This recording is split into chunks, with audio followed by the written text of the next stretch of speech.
Here to dive into industry trends with leading ETF experts, this is ETF Spotlight with Nina Mishra. Hello and welcome to ETF Spotlight. I'm your host Nina Mishra. In this very special episode of ETF Spotlight, we are celebrating International Women's Day by speaking with two brilliant women who are the brains behind two very innovative, relatively new ETFs. In the first part, I'm joined by Perth Toll. Perth created the index for Alpha Architect Freedom 100 Emerging Markets ETF, which is a very unique freedom-weighted emerging markets ETF. And in the second part, my guest is Nancy Davis, who manages the Quadratic Interest Rate, Volatility, and Inflation Hedge ETF, ticker symbol IVOL, another very interesting and very innovative ETF. I'm so pleased to welcome my first guest, Perth Toll. Perth is the founder of Life and Liberty Indexes. She was recently named one of the 10 to watch in 2020 by Wealth Management magazine. Perth, congrats. Great to have you back on the program. Thanks for having me, Nina. Sure. So let's start with your background. Tell us a little bit about your background and also what motivated you to launch Life and Liberty Indexes. Yeah, so Life and Liberty Indexes is basically a way of freedom weighting versus market cap weighting. So we started in the emerging markets. As you know, in emerging markets, investing, as far as indexing goes, it's mostly all market capitalization weighted. And when you market capitalization weight to the emerging markets, you get a very high allocation in China and a lot of also Russia, Saudi Arabia, some of these less free countries. And I grew up in both China and the U.S. And after college, I lived in Hong Kong for a while and traveled throughout the mainland China while I was there. And I saw some things that shocked me as a person who kind of grew up mostly in a free society, mostly in the U.S. And I realized that as much as China was growing, that if they don't couple their, improvements in economic freedom with also some improvements in human freedom, that someday that was going to hit a ceiling and was going to catch up with them. So that's kind of the seed for the idea where it came from. When I came back to the U.S. After living in Hong Kong, I worked at Fidelity for 10 years as a financial advisor. And I had a lot of clients who were non-native, who came from some of these countries, and felt the same way that I did. And so I realized at some point that there was kind of a market demand for a product that alternatively weights, especially emerging markets, because most emerging markets funds and indexes that you'll see, such as MSCI and FTSE, have currently 34 to 38% in China alone. So that is, regardless of the country, a lot of concentration risk. And right now we see the dangers of investing in and doing business with an opaque, unfree country more than ever. So to have 34 to 38% of your portfolio in emerging markets in China, it does pose a little bit of a risk there. So, our index has actually currently no China allocation, and we're not, that's not something that we decide arbitrarily.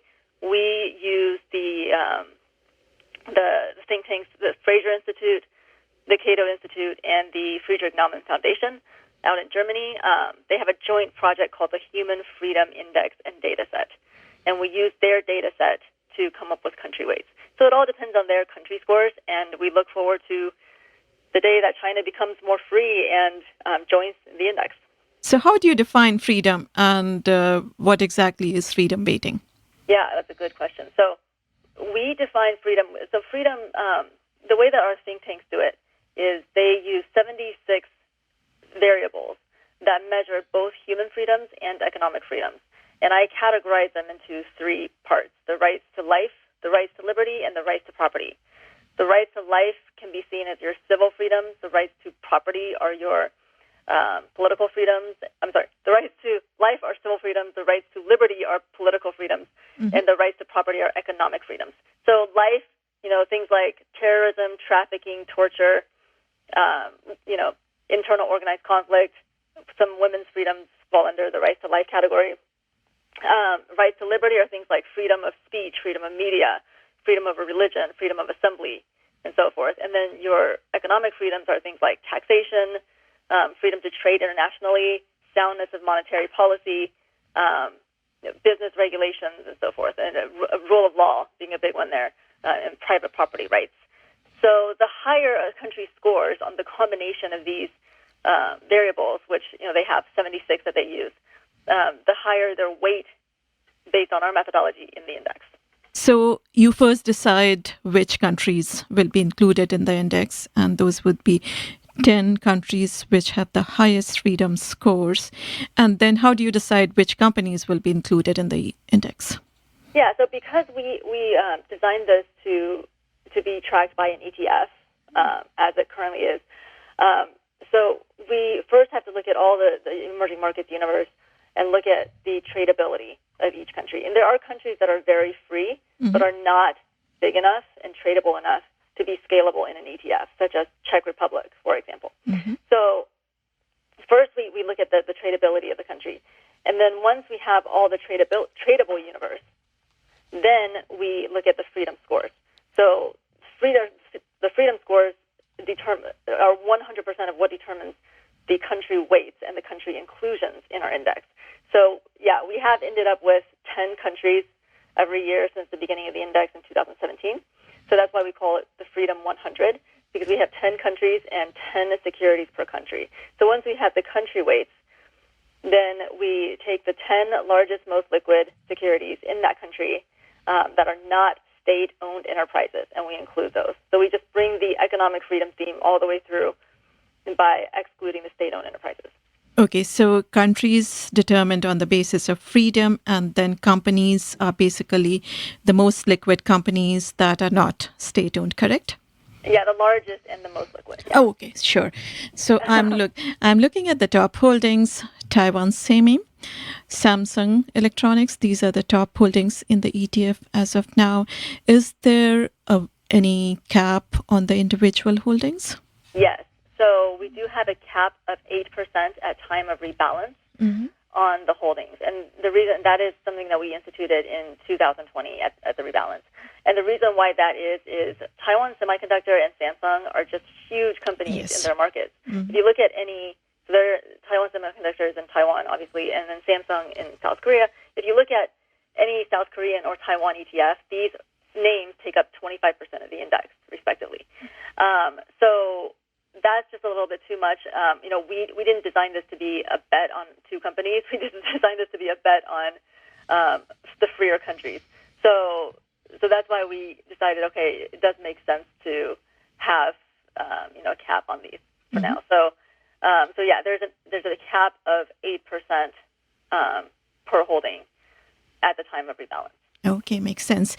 And I'm looking at the top countries. Taiwan gets about 22% weight in the portfolio, then followed by South Korea, Chile, Poland, South Africa, Philippines, Indonesia, Mexico, India, and Thailand.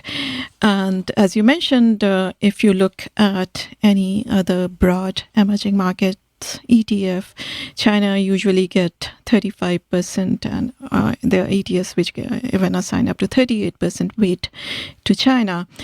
India gets about 9% to 10% weight, then Brazil about 7%, Russia gets about 4%. In your ETF, India is the only BRIC nation, and it gets a reduced weight compared to the broader emerging market ETFs. India is about 3% in your ETF.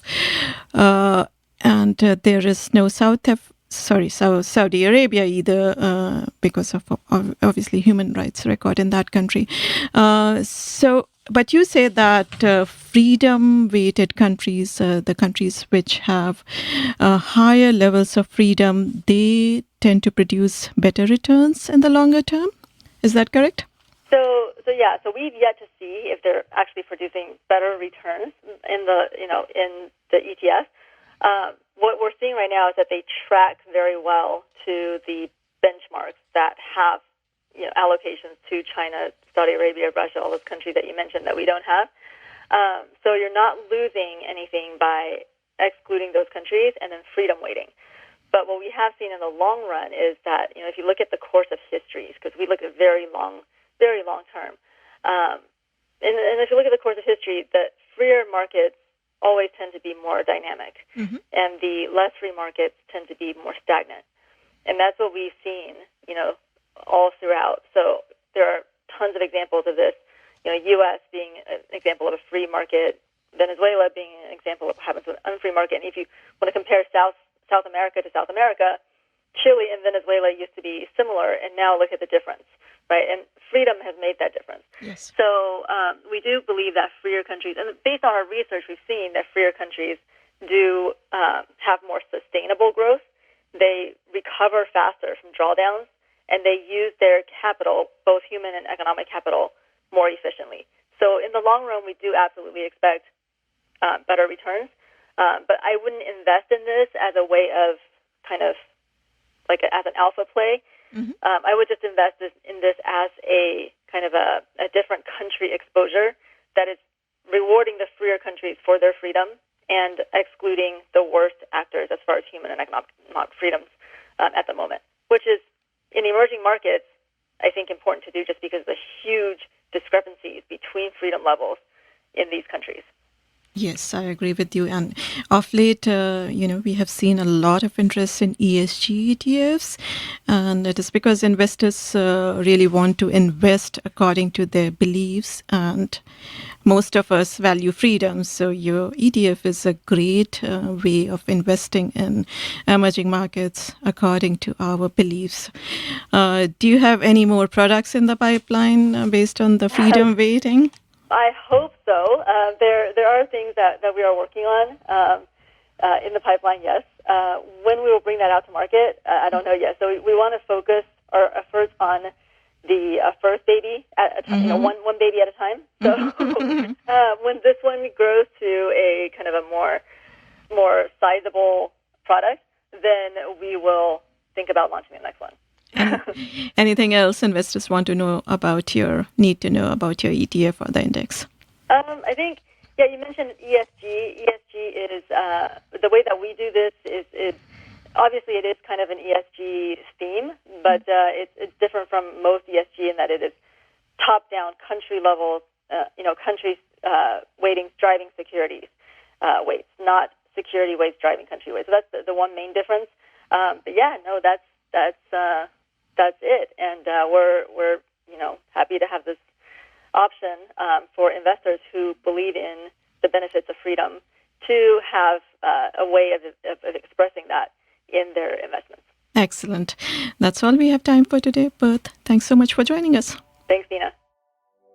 Thanks for listening. I hope you enjoyed the conversation with Perth Toll. If you want to learn more about this ETF, please visit freedometfs.com. Joining me now is Nancy Davis, founder of Quadratic Capital Management. Nancy manages the Quadratic Interest Rate Volatility and Inflation Hedge ETF, ticker symbol IVOL, IVOL. Nancy, welcome and thanks for joining us today. Thanks, Nina, for having me. It's great to be here. Sure. So tell us a little bit about your background first. Well, I founded Quadratic Capital in 2013, and prior to that, I spent the majority of my career, nearly a decade, at Goldman Sachs. The last 7 years, I was in the proprietary trading group, and I became the head of credit derivatives and OTC trading for that team around 2003, and I ran the group for 5 years. Excellent. So what motivated you to launch Quadratic Capital? I think successfully founding my own firm is probably the professional accomplishment that brings me the most satisfaction. Every person dreams about running their own firm, or at least thinks about it every now and then. But it's very hard to do because it takes a lot of courage to go out on your own and to switch from being paid to work to paying to work and investing in yourself and your business. Given International Women's Day is around the corner, I think it's great to highlight that there are unfortunately very few female entrepreneurs, especially in the finance industry. You're right.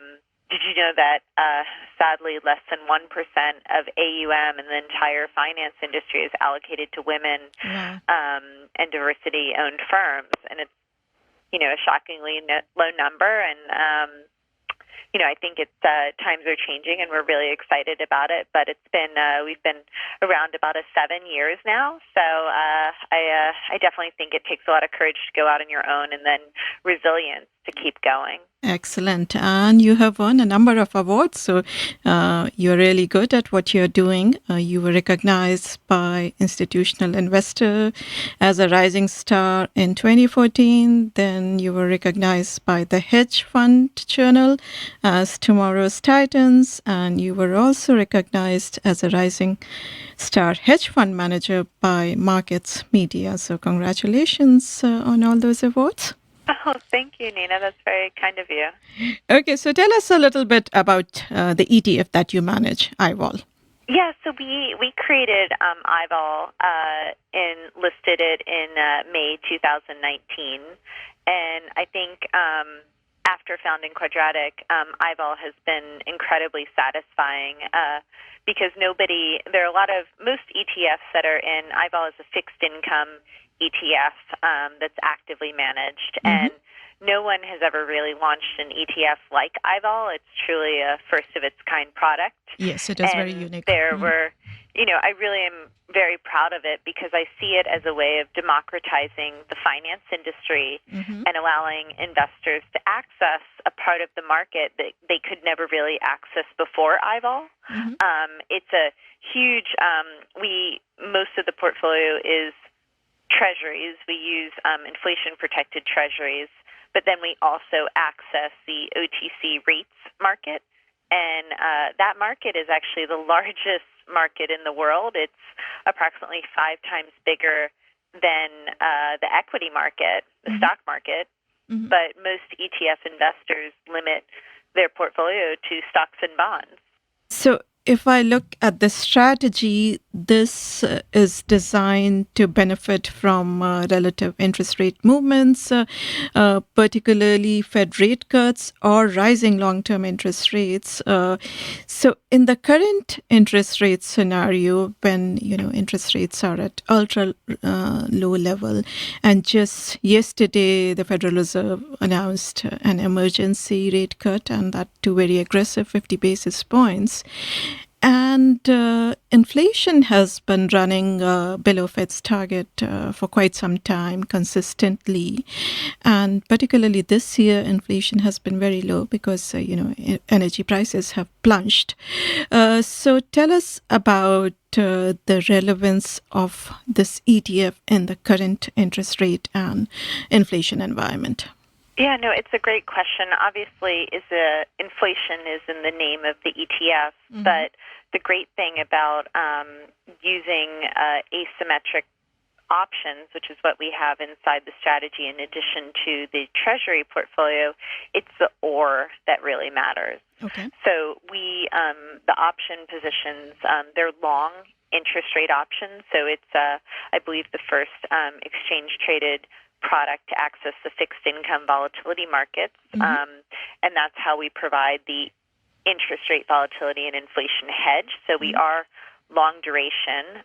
Obviously, government bonds have been extremely bid since February 20th, and we've benefited from that, but we've had outperformance above and beyond government bonds, about 3 times what government bonds did, because we also benefit from relative interest rate movements. And that is, in this case, we've been benefiting from falling short-term rates when the Fed actually cut rates and when equities started to sell off and the market priced in rate cuts. We benefit from rate cut expectations in the front end. or a normalization of inflation expectations, which is when long-dated yields move higher. So it's a unique strategy because you get the or in there. And we don't really need, whether we have a risk-on environment and, these rate cuts work and the virus is not a big deal and things return to normal, that's a positive node for the IVOL strategy. Or if there is a recession, we are, long government bonds. It owns fixed income volatility. So in market stress, vol tends to increase. And we also benefit if the Fed has to keep cutting rates. We benefit from that. And then the third node that I see, which is probably the most scary for investors' portfolios, is actually stagflation, which you could see. We're having supply-side disruptions and people, not traveling, not sending goods, planes are not flying as much, and that could lead to higher prices coupled with lower growth. And that's another scenario that we think IVOL would do well in. And it's definitely a very unique ETF. And as you mentioned, it launched in May of 2019, and it has already gathered over 92 million in assets, and that's really impressive for a new ETF, and a new ETF with a very unique strategy. And the expense ratio is 99 basis points, which may appear a bit pricey, but I think it's an ETF which is providing exposure to a hedge fund-like strategy in the ETF wrapper. So probably that, expense ratio makes sense. What else do investors need to know about this ETF? Well, I think one thing that is probably top of the mind, given the Fed has cut rates and the 10-year is hovering under 1% right now. Like, think about that. That's like 8 basis points a month. It's a incredibly low yield, and it's a really tough time because you don't want to have, too much credit as yield enhancement in your portfolio. And so IVOL does provide the potential for enhanced yield and enhanced distribution. So we paid out in 2019, the fund listed in May, and we did 5 monthly distributions of 30 basis points, and then in December, a 50 basis point. And so far, we've distributed 30 basis points in January and 30 basis points in February. So I think it's a very hard time right now, because if you look at some of the safe haven assets, they're not really they're very expensive, and because government bonds have been on this turbocharged bid, meaning the prices have been increasing and yields falling, interest rate volatility hasn't really moved. So in my opinion, it's actually the cheapest hedge out there, because the interest rate volatility is very, very low, and the if you look at the Treasury yield curve, it's actually currently inverted. And the truth is just nobody knows what path this virus is going to take, or how long it's going to last, or how severe it's going to be.